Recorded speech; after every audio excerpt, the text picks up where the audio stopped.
2026 FIFA বিশ্বকাপে group এইচ-এর অত্যন্ত উত্তেজনাপূর্ণ ম্যাচে মুখোমুখি হয়েছিল সৌদি আরব এবং উরুগুয়ে।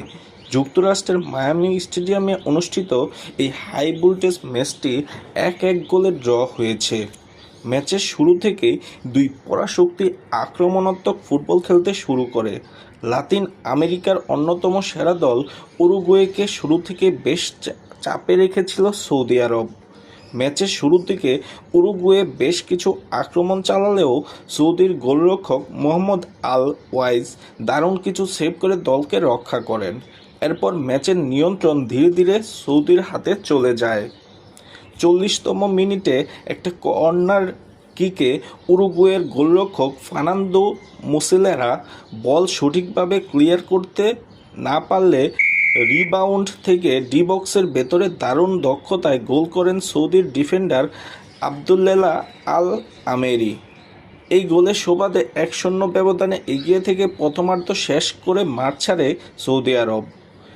দ্বিতীয়ার্ধের শুরুতেই প্রথম গোলে পিছিয়ে থেকে দ্বিতীয়ার্ধের আক্রমণ আরও জোরদার করে মার্সেলো বিয়েলসার উরুগুয়ে। তারা বেশ কিছু কৌশলগত পরিবর্তন আনে এবং সমতায় ফেরার জন্য মরিয়া হয়ে ওঠে। ৭৯তম মিনিটে ম্যাচের হয়ে প্রথম উরুগুয়ের মিডফিল্ডার মেক্সিমিলিয়ানো আরাউহো একটি চোখ ধাঁধানো গোল করে দলকে 1-1 সমতায় ফেরান। গোলটি ভিএআর-এর চেকের মাধ্যমে নিশ্চিত করা হয়। এর ঠিক পরপরই আরাউহোকে মাঠ থেকে তুলে নিয়ে যায় ব্রায়ান রদ্রিগেজের নামানো হয়। ম্যাচের বাকি সময় আর কোনো গোল না হওয়ায় 1-1 সমতায় ছিল দলটি।